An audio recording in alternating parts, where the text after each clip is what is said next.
Saludos cordiales. Les habla la doctora Josly Hernández Bielucas, docente e investigadora de la Facultad de Ciencias de la Universidad Central de Venezuela, con más de 15 años de experticia en el área de tecnología y educación.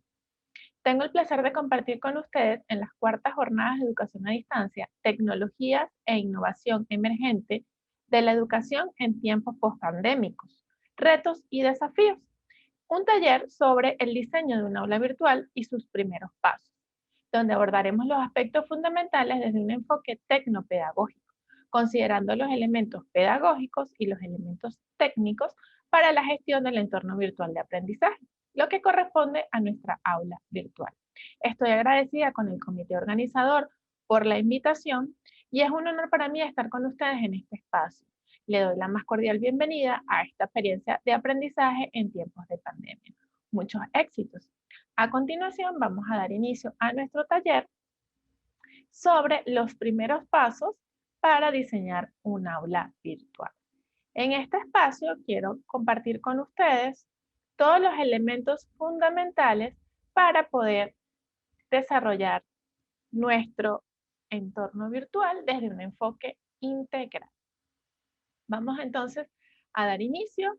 Los aspectos que vamos a abordar en esta sesión corresponden a qué son los entornos virtuales, las características de estos entornos virtuales, de los EVA, cuáles son las dimensiones en las cuales se encuentran, qué tipos de EVA nos encontramos, cuáles son los 7 pasos para poder crear nuestra aula virtual, algunas plataformas conocidas para crear los EVA y algunos aspectos importantes que debemos considerar para su desarrollo.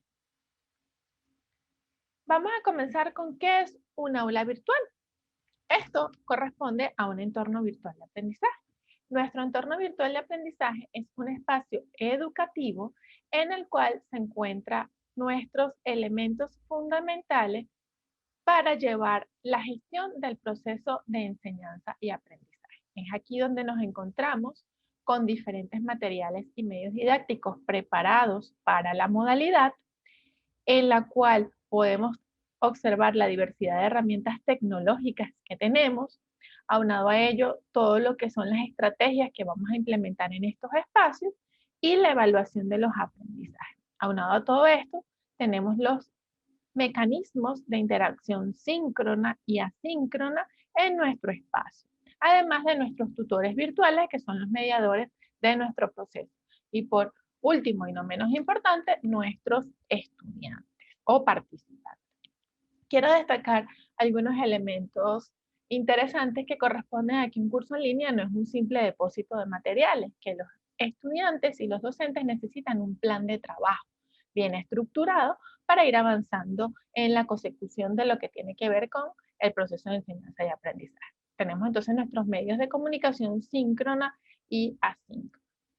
Veamos entonces cuáles son las características de esos entornos virtuales de aprendizaje y cómo esas características influyen en lo que tiene que ver con su diseño y concepción. Primero debemos tener claro que va a existir una separación de tiempo y espacio entre el docente y el estudiante, que este proceso educativo va a ser mediado por las tecnologías y que requiere, por supuesto, el diseño acorde a la modalidad y debemos en todo momento evitar replicar el modelo presencial. Está apoyado en un aprendizaje flexible, un aprendizaje independiente, donde vamos a tener mecanismos de comunicarnos y de interactuar de forma asíncrona y de forma síncrona. Además de todo esto, tenemos que considerar lo que es el feedback y la retroalimentación que debe existir durante todo este proceso. Tenemos también que debe existir una institución que va a ser la estructura educativa que va a respaldar y a certificar todos estos procesos académicos. Y por supuesto es un proceso donde existe el acompañamiento virtual del tutor. Continuando con cómo se considera un entorno virtual de aprendizaje, tenemos entonces las dimensiones. Debemos siempre visualizarlos desde un enfoque integral, desde el punto de vista tecnológico y desde el punto de vista pedagógico.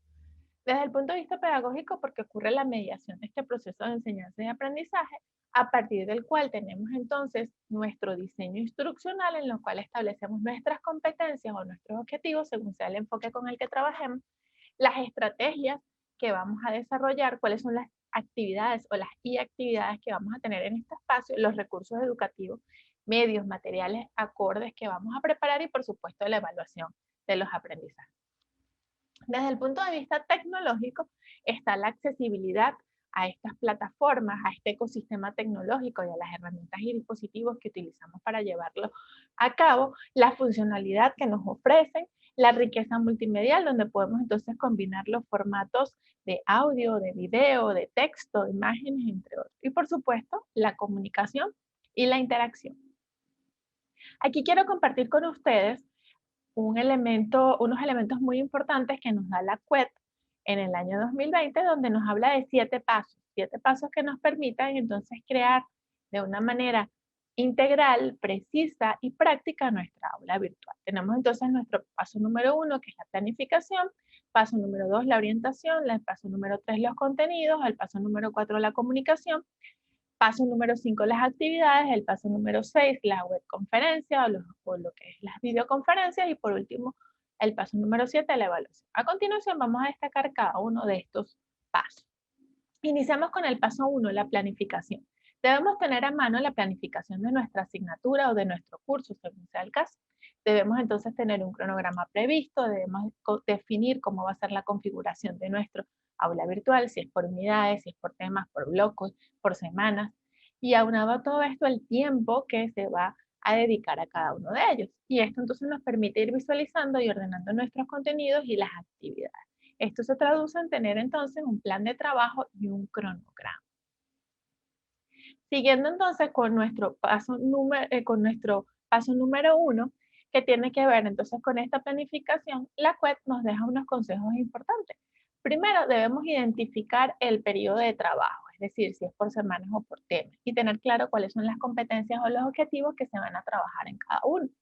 Además, entonces, identificar cuáles son los procesos comunes que ocurren en esta. Entonces, aquí podemos establecer secciones de contenido, secciones de actividades, secciones de evaluación, secciones donde trabajemos en las videoconferencias o los elementos que conformen nuestra aula. En la medida de lo posible, decide de qué manera vas a compartir esos contenidos y qué herramientas vas a utilizar. Es decir, para que los estudiantes tengan claro qué se va a trabajar en cada unidad o en cada sección. Por supuesto, tenemos que tener entonces un plan de trabajo con nuestros estudiantes para que ellos puedan planificarse y puedan entonces cumplir con las fechas y con las entregas previstas. Como paso número 2 tenemos la orientación. En un curso en línea es muy importante que tus estudiantes vayan recibiendo la información en cada momento. Toda esta información y orientación que necesitan para seguir el curso, tanto de carácter general como por cada una de las unidades. Entonces es importante que cuando inicia nuestro curso demos la bienvenida, demos las primeras orientaciones y después en función del plan y el cronograma de trabajo vamos estableciendo orientaciones e instrucciones que le permitan entender qué tiene que hacer durante todo esto. Por eso la mediación, la comunicación es fundamental en este proceso y es aquí donde el rol del docente se convierte en facilitador y ese mediador y el rol del estudiante como protagonista de ese proceso de aprendizaje. Hay unos consejos que nos da la CUET importantes a tomar cuando nosotros estamos preparando todo este proceso de orientar e informar a nuestros estudiantes. Primero debemos presentarnos, que nos conozcan nuestro nombre, qué estamos haciendo, que permitan entonces esta cercanía de saber quién es su profesor, su facilitador, su tutor.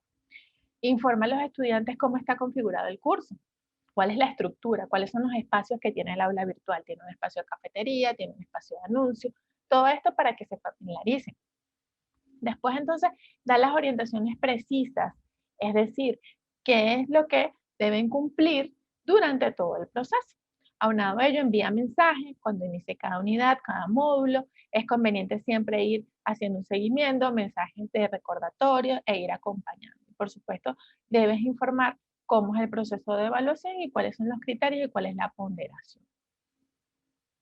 Paso número 3 es los contenidos. Nosotros tenemos que seleccionar e incorporar los contenidos que vamos a trabajar y a compartir en nuestra aula virtual, para lo que se nos hace fundamental trabajar con una riqueza multimedial. donde presentemos los contenidos en diferentes formatos, en guías, en textos, en videos, en podcast, en infografías, en ebook, imágenes, entre otras cosas. Y todo esto nos va entonces a permitir estructurar nuestro contenido de una forma atractiva a nuestros estudiantes. Para ello debemos entonces considerar que existen diferentes herramientas que nos permiten crear estos contenidos interactivos y atractivos, como Geniali, como Prezi, como Canvas. Entonces, una vez que tienes esta selección, debes por supuesto organizar en qué secciones van a ir cada uno de estos contenidos. Aquí les dejo algunos consejos sobre cómo trabajar los contenidos. Primero hay que seleccionar cuáles son los contenidos, el compendio de los contenidos que queremos incorporar. Trabajemos con fuentes fiables, con bibliotecas digitales, donde podamos entonces aprovechar todo lo que está en la web. Incorpora el material multimedia, eso es muy importante, y también genera tu propio material multimedia. Es decir, que haya materiales de terceros, pero que también prepares materiales exclusivos para tu aula virtual. No generes videos largos, no deberían pasar de 8 minutos. Si son muy largos, trabaja con el enfoque del microlearning, donde puedas ir entonces segmentando cada uno de estos. Además, puedes incorporar preguntas de autoevaluación, de interacción a los videos y a esos mecanismos que establezcas de participación y interacción. Además, genera también la posibilidad de tener páginas de contenido en el curso donde puedas combinar todos los recursos para el aprendizaje que nos da esta riqueza multimedial. Por ejemplo, podemos crear un ebook donde tenemos una combinación de infografías, de podcast, de video y de texto. Paso número 4, la comunicación. La comunicación es un aspecto esencial en un curso en línea, llevándose a cabo a través de distintos canales y herramientas de forma síncrona o asíncrona. Unas buenas estrategias de comunicación son básicas para llevar a cabo una acción docente eficaz, motivadora, haciendo que el objetivo final sea promover y potenciar el engagement en nuestros estudiantes, es decir, ese enganche con el curso en línea. Por ello, se prepara una buena estructura de comunicación para generar una auténtica comunidad de aprendizaje y que el estudiante se sienta conectado, motivado. Y por supuesto, no dejes de comunicarte con ellos en ningún momento. Un aula vacía es un espacio desolador para un estudiante. Tenemos entonces dos tipos de comunicación. Tenemos la interacción síncrona, donde en diferentes espacios y en el mismo tiempo se establece una relación. Esa relación entre nuestro emisor y receptor, es decir, entre nuestro participante estudiante y nuestro profesor, tutor, facilitador, donde utilizamos diferentes herramientas tecnológicas y podemos hacer videoconferencias, conferencias, podemos hacerlo a través del chat, podemos hacerlo a través de la mensajería, a través de clases por televisión, entre otras cosas, ¿no? Entonces aquí es importante que estamos en un mismo espacio y en un mismo tiempo y en diferentes espacios. Mientras que la interacción asíncrona, estamos en diferentes espacios, pero también en diferentes tiempos. Es decir, la relación no es inmediata entre el emisor y el receptor, es decir, entre el profesor, el tutor, facilitador y el estudiante, el participante. Entonces, aquí es donde hablamos, por ejemplo, tenemos videos grabados, tenemos algunos podcasts, algunos materiales y los participantes revisan esos materiales y después podemos generar espacios de discusión, por ejemplo, como en un foro. Entonces, es importante considerar estos dos dos formas de establecer la comunicación por los diferentes medios. Continuando entonces, unos aspectos claves para esta comunicación que nos da la CUET es que tenemos que ser claros y precisos en los mensajes. Esto facilita la comprensión de la información de lo que quieres transmitir. Entonces utiliza un estilo personal, evita descripciones complejas y redundantes y sé lo más sencillo, claro y preciso posible.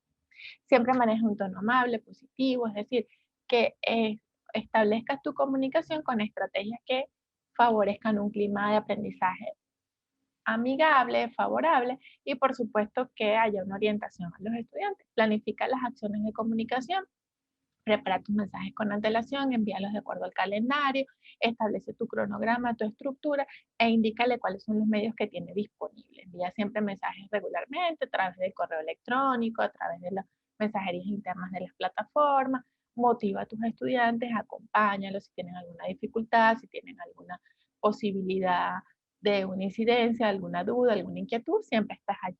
Dinamiza los espacios de comunicación, siempre orienta, dirige los debates, siempre en torno a los objetivos y a las competencias establecidas.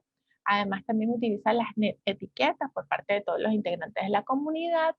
Siempre establece horarios y porque ser docente en línea no significa que vamos a estar disponibles las 24 horas del día, sino que tú puedes indicar el tiempo en el cual vas a responder las consultas, cuáles son las horas de tutoría síncronas, cuáles son las fechas, cuáles son las horas. Por eso es muy importante un plan y, por supuesto, un cronograma. Y las orientaciones para que nuestros estudiantes queden claros con eso. Después tenemos el paso número 5, las actividades. Un curso en línea no es un repositorio de materiales, un espacio vivo y activo donde los estudiantes van a recibir, por supuesto, toda la información y todas las actividades que deben realizar dentro de la plataforma o fuera, ya sea de manera individual o de manera grupal. Entonces, aquí debemos familiarizarnos con el entorno y ver qué elementos podemos aprovechar. Por lo tanto, debemos entonces recordar que estas actividades nos permiten establecer y definir nuestras estrategias de aprendizaje, las que preparaste, que deben estar consonas con tus objetivos o con tus competencias según el enfoque que manejes en el entorno virtual. Y allí entonces debes determinar qué tipos de actividades vas a realizar, si son colaborativas, si son individuales, cuáles son las orientaciones, cuáles son los criterios de evaluación, cuáles son los tiempos de entrega, si utilizamos rúbricas, qué elementos vamos a utilizar. Aquí podemos entonces enriquecer también en aquellas áreas de conocimiento que lo ameriten, el uso de simuladores, laboratorios virtuales, como por ejemplo en el área de la física, en el área de la química.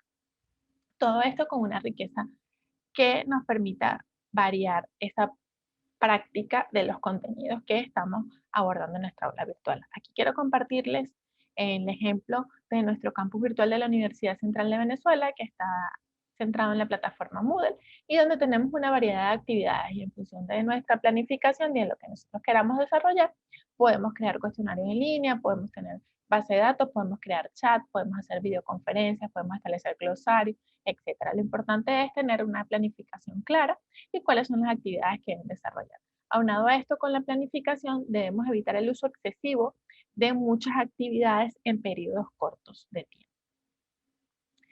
Paso número 6. Entonces tenemos lo que algunos actores llaman webconferencia, videoconferencia. Esto es desarrollo de sesiones en línea, es decir, sesiones síncronas, donde debemos entonces seleccionar cuál es la herramienta que vamos a utilizar.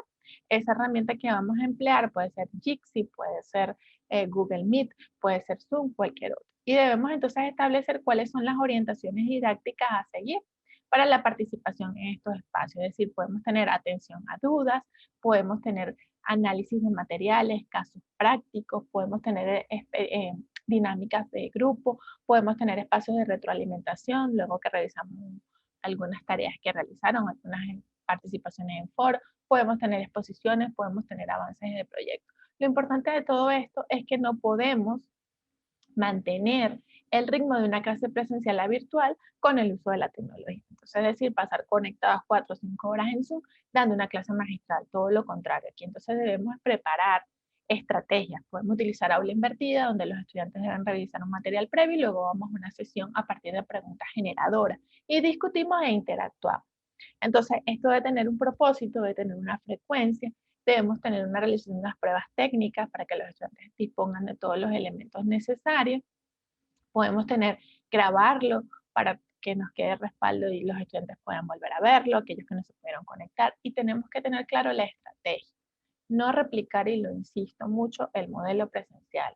Vamos entonces a que los estudiantes realicen alguna actividad previa y vamos a discutir a partir de preguntas generadoras. Y todo esto viene, por supuesto, de las orientaciones didácticas y claras a seguir. Nuestro último paso es la evaluación de los aprendizajes. Es importante entonces considerar esta evaluación desde un enfoque tecnopedagógico integral, porque recordemos que tenemos nuestro ecosistema tecnológico, las herramientas que vamos a utilizar, los dispositivos, los entornos, y también tenemos aquellas estrategias de evaluación, la retroalimentación y lo importante de evaluar y analizar los resultados. Entonces aquí es importante superar la idea de que la evaluación es un examen, una calificación, una nota, una certificación, una medida y ya. No, la evaluación, como nos dice García Areto, es una acción para obtener información sobre el estudiante, sobre la naturaleza y la calidad de su aprendizaje, que está integrada en el proceso formativo. Y por supuesto continuado, que nos permite valorar alternativas previas a la toma de decisión. Entonces, es importante aquí nuevamente destacar que la evaluación es sustancia del propio proceso de aprendizaje, es un apoyo, es una posibilidad de un diálogo didáctico Y en estos entornos virtuales de aprendizaje debemos centrarnos en esa valoración de las competencias y sobre todo ser innovadores en el proceso de evaluación, ser creativos.